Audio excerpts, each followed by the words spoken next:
본문은 예레미야 선지자의 질문과 하나님의 대답으로 이루어져 있습니다. 우리도 가끔 하나님에게 이런 질문을 묻고 싶은 그러한 질문입니다. 1절부터 4절까지 선지자의 질문을 먼저 보겠습니다. 여호와여, 내가 저와 변론할 때에는 주께서 의로우시니이다. 하나님이 의로우시다라는 것을 고백하고 시작합니다. 하나님은 의로우신 분입니다. 인정? 그러나 내가 주님께 질문 드립니다. 악한 자의 길이 형통하며 반역한 자가 다 평안함은 무슨 까닭입니까? 하나님은 의로우신데 의로우신 하나님이 통치하시는 이 세상에 왜 악인들이 형통하고, 반역했다고 말하는 것은 거짓말하고 속이다는 뜻이거든요. 하나님과 사람들을 속이고 사기치는 사람들이 왜 평안하게 살아가냐는 거예요. 이렇게 질문을 던지고 2절에서 선지자가 대답을 해요. 주께서 그들을 심으셨으므로 그들이 뿌리가 박히고 장성하여 열매를 맺지 않습니까? 맞죠? 하나님께서 악인들을 심으셨어요. 그래서 뿌리가 박히고 장성해서 열매를 맺고 악인들이 그렇게 살아가는 거잖아요. 그런데 여기서 말하는 악인들은 하나님을 모르고 우상을 섬기는 이방인들이 아니에요. 그들의 입은 주께 가까우나 그들의 마음은 주님에게서 먼 사람들이에요.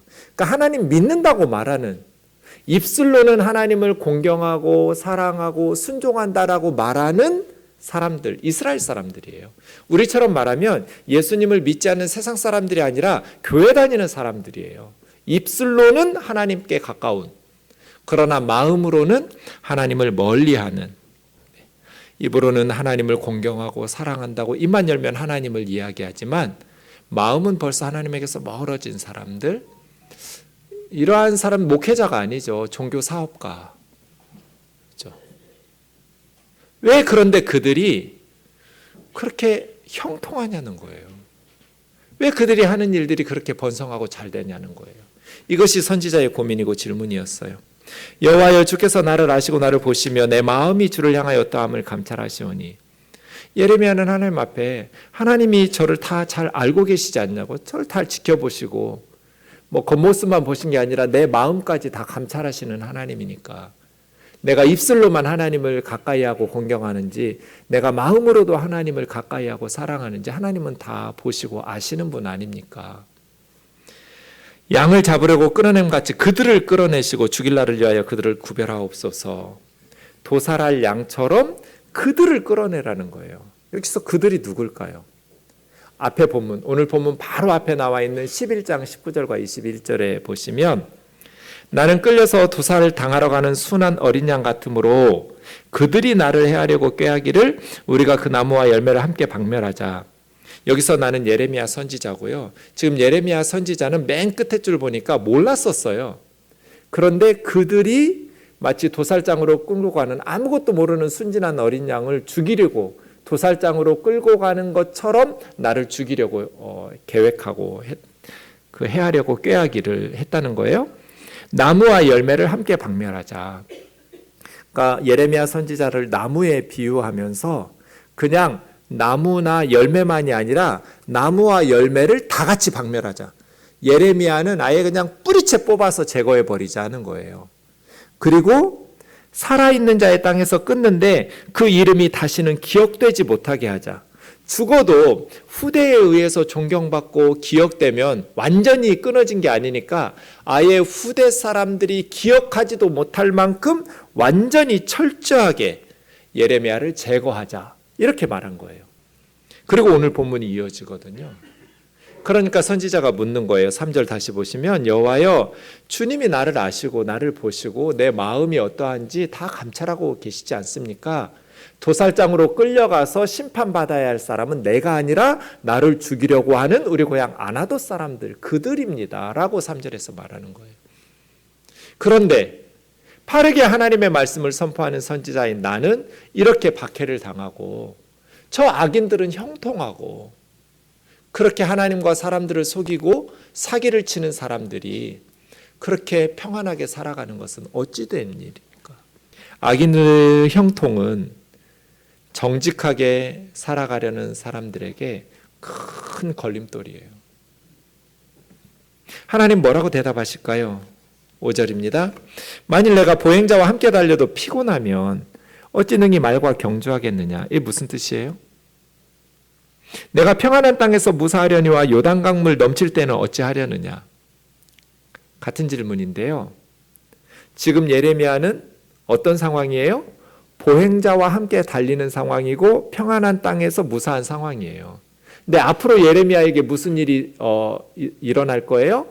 말하고 경주해야 될 순간이 올 거예요. 요단 강물이 넘치는 상황에서 살아가면서 하나님의 말씀을 전할 사역을 감당해야 될 순간이 올 거예요. 그러니까 하나님께서 대답하시면서 앞으로 너 말하고 경주해야 되는데 벌써부터 피곤하면 어떡하냐는 뜻이에요. 지금은 고향 아나돗 사람들이지만 앞으로 온 예루살렘과 유다 사람들이 일어나서 너를 죽이려고 할 텐데, 그래도 지금은 평안한 땅에서 무사하게 걸어다니지만 앞으로는 요단 강물이 넘치듯이 너를 위협하고 박해할 텐데, 앞으로 훨씬 더 심각하고 어려운 상황이 불어닥칠 텐데 벌써부터 피곤하면 어떡하니 하면서 하나님께서 위로하시는 거예요.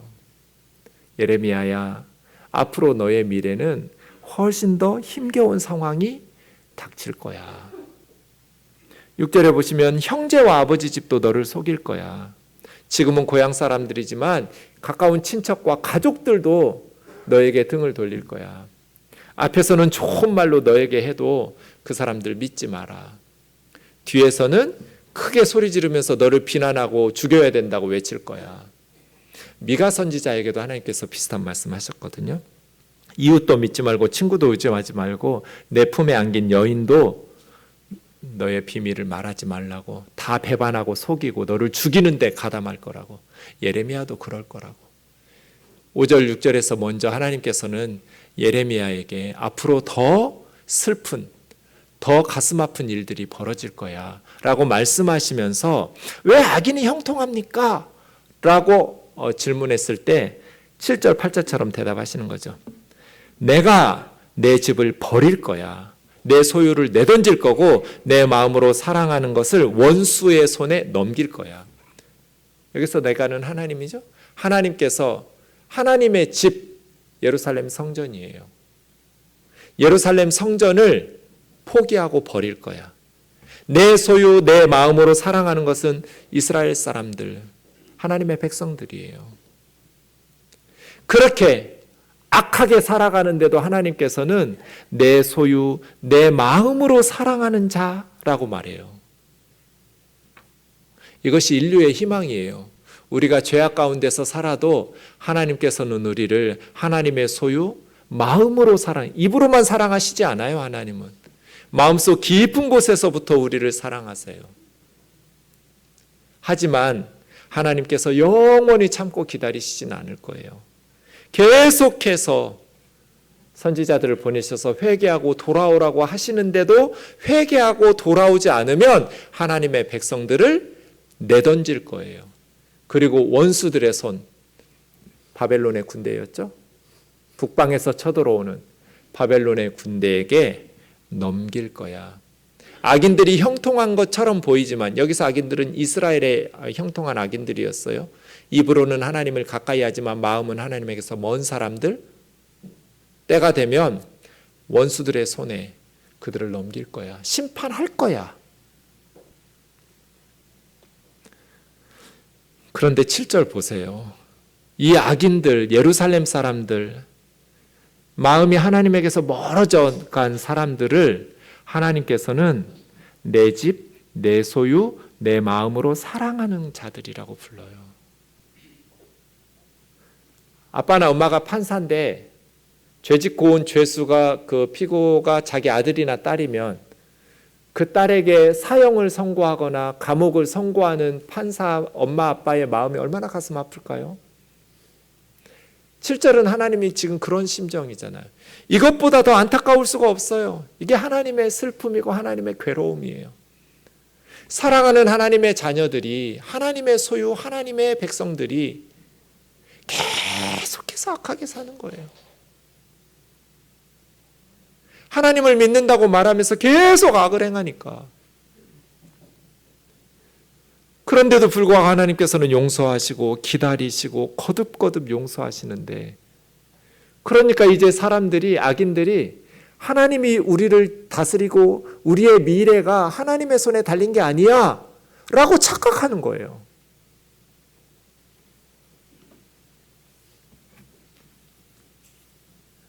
그 예루살렘과 유다 사람들이 멸망하는 이유가 8절에 나와 있죠. 내 소유가, 하나님의 백성들이에요, 숲속의 사자 같아서.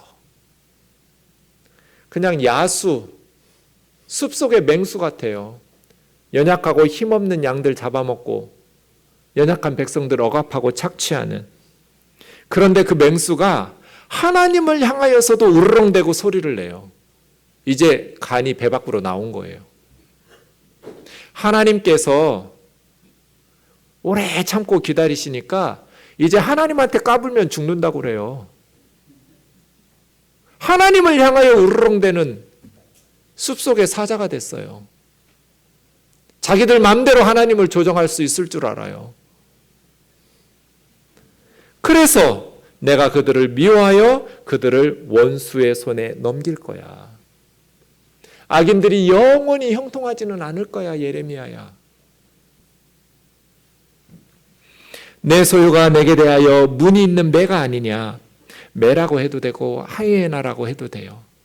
하여간 시체 뜯어먹는 매와 짐승들처럼 그렇게 백성들을 억압하고 착취하고 갑질하고 하나님을 향하여서도 으르렁대고 하나님을 향하여서도 소리를 내고, 그런데 그 하이에나와 매와 같은 예루살렘 사람들, 유다의 악인들을 더 강력한 매들이 와서 뜯어먹을 거라는 거예요. 이 매들은 바벨론의 군대죠.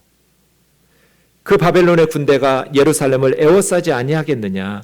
너희는 가서 들짐승들을 모아다가 그것을 삼키게 하라. 여기서 너희는 매들이거든요. 너희만 예루살렘 뜯어먹지 말고 매들아, 들짐승들 데려다가 모아다가 예루살렘 이 사람들을 씹어먹게 하라고. 하나님께서 끝까지 철저하게 예루살렘과 유다 백성들을 멸망시키시겠다는 거잖아요. 이 많은 목자가 바벨론의 군대 매들이거든요. 북방에서 내려오는 예루살렘을 무너뜨리는 그들이 와서 내 포도원을 헐며 내 몫을 짓밟아 내가 기뻐하는 땅을 황무지로 만들었다. 예루살렘과 유다는 하나님의 포도원이고 하나님의 분깃, 하나님의 기업이고 하나님께서 기뻐하셨던 하나님의 땅이었잖아요. 그런데 예루살렘 성전을, 또 왕궁을, 예루살렘 도시와 모든 유다 성읍들을 악인들이 장악하면서 하나님의 영광은, 입으로는 하나님의 영광을 떠들어대지만 온통 도둑의 소굴로 만들고 온통 억압과 착취를 가지고 연약한 백성들을 쫓아내고 죽이고, 바른 말하는 선지자들은 협박하고 박해하고 가두고 죽이고, 하나님을 두려워할 줄 모르는 그러한 삶을 살아가다가 이제는 하나님이 기뻐하셨던 그 땅이 바벨론의 군대에 의해서 황무지가 될 거라는 거예요. 예레미야 15장 5, 6절 같이 읽겠습니다. 시작.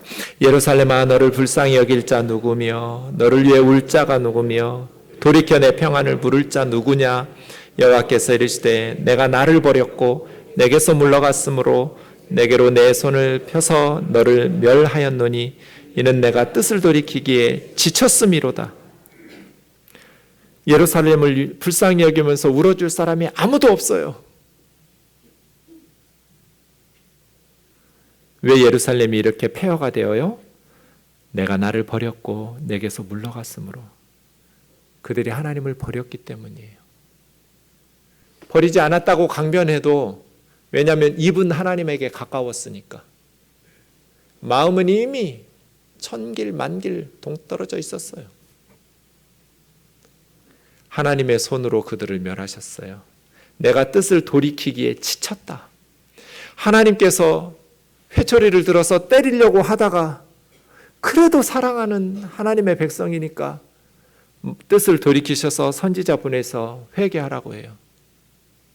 다시 그들이 악을 행할 때 다시 손을 들어 치시려고 하다가 또 불쌍히 여기셔서 하나님께서 용서하시고 뜻을 돌이키고 선지자 보내고, 더 이상 참고 용서하고 벌하지 않고 하나님이 마음 고쳐먹고 또 용서하셨던 그 생각을 고치고 용서하시고 고치고 용서하신 이게 이제 하나님 지쳤다는 거예요.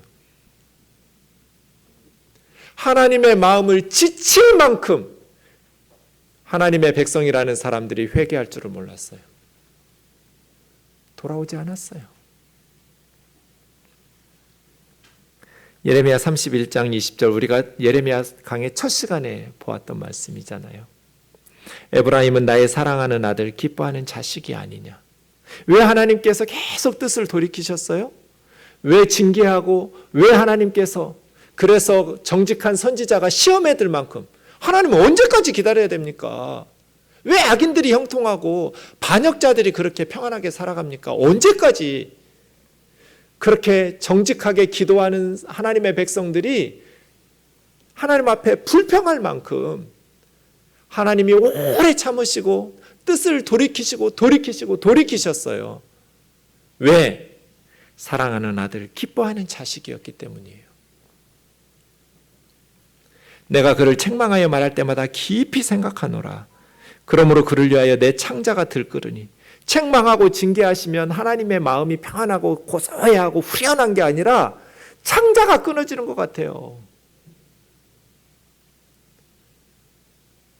하나님의 백성들이 이렇게 하나님에게 사랑받고 있는 존재들이에요. 하나님의 마음이 후련한 게 아니라 너무 괴로운 거예요.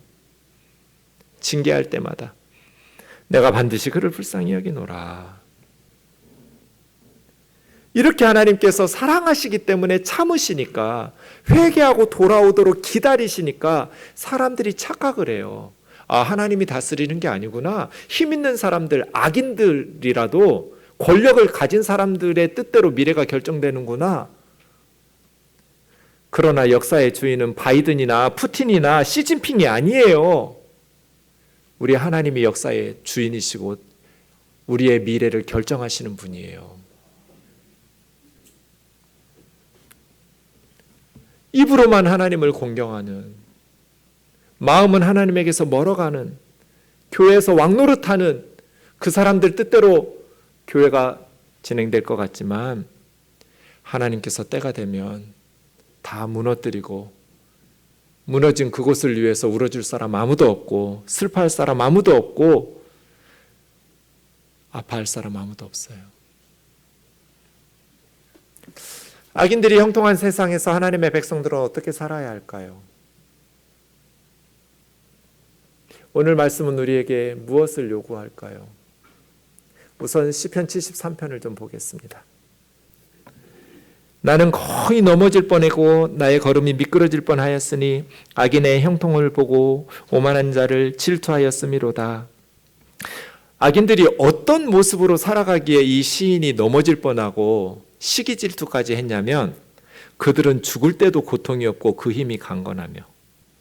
그러면 이 악인들이 어떻게 살겠어요? 6절처럼 살겠죠? 교만하게. 교만이 목걸이요, 강포는 불법적인 폭력이에요. 억압과 착취와 갑질해야 되는 거예요. 강포가 그들의 옷처럼 옷 입고, 살찜으로 얼마나 잘 먹고 그냥 살이 쪘는지 눈이 튀어나와 있어요. 그러므로 그들은 능욕하며 악하게 말하며 높은 데서 거말하게 말하며 입은 하늘에 두고 혀는 땅에 두루 다닙니다. 하나님을 향해서 조롱하고 비방하고 비웃고, 입이 하늘에 있어요. 온 땅을 다니면서 왕노릇하고. 근데 11절, 그들의 악인들의 착각이 뭐냐면 오늘 본문하고 똑같아요. 하나님이 어찌하랴, 지존자에게 지식이 있으랴 하는도다. 하나님이 역사의 주인이 아니에요. 권력을 가지고 힘을 가진 사람들이 역사를 이끌어간다고 확신해요. 하나님은 모른다는 거예요. 우리의 미래를. 지존자가 지식이 없다는 거예요. 볼지어다 이들은 악인들이라도 항상 평안하고 재물은 더욱 불어나는도다. 이렇게 악인들의 형통은 정직하게 살아가려는 사람들에게 큰 시험거리예요. 11절 보세요. 내가 내 마음 깨끗하게 하며 내 손을 씻어 무죄한 것이 실로 헛되도다. 정직하게 살면 손해만 보고 이렇게 시험에 드는 거죠. 16절이요. 내가 어쩌면 이것을 알까 생각하면서 심한 고통이 되었는데 17절에서 깨달았어요.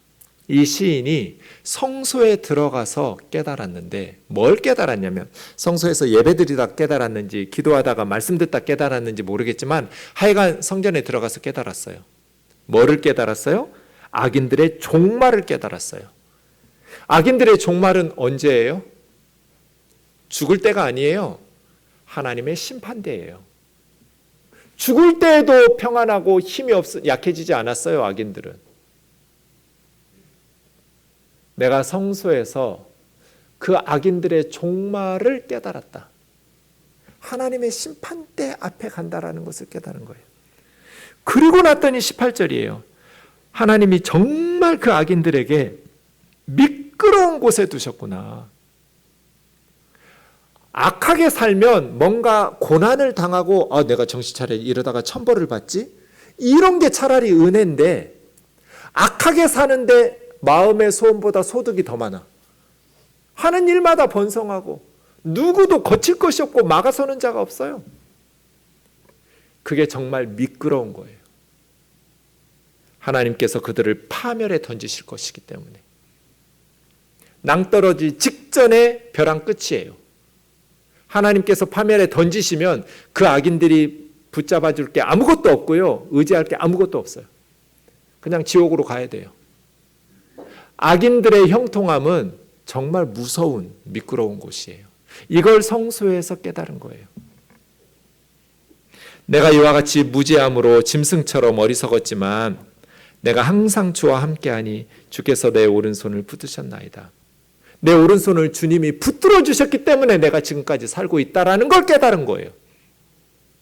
악인들이 그렇게 득세하는 세상에서 악한 세상에서 살면서도 지금까지 내가 생존할 수 있었던 것은 하나님께서 나를 붙들어 주셨구나. 하나님이 내 오른손을 붙잡아 주셨구나 라는 걸 알게 된 거예요. 그러면서 하나님 앞에 주의 교훈으로 나를 인도하시고 영광으로 나를 영접하시리니 하늘에서 주 외에 누가 내게 있으며 땅에서는 주밖에 내가 사모할 자 없습니다. 하늘에서도 땅에서도 나에게는 하나님 한 분이면 충분합니다. 악인들의 형통함을 부러워하지 않게 되었어요. 내 육체와 마음은 쇠약하지만 악한 세상에서 때로는 몸도 약해지고 마음도 시들어가지만 하나님은 내 마음의 반석이시고 하나님은 나의 영원한 유산, 나의 분깃입니다. 하나님이 나의 소유입니다. 내 재산은 하나님입니다.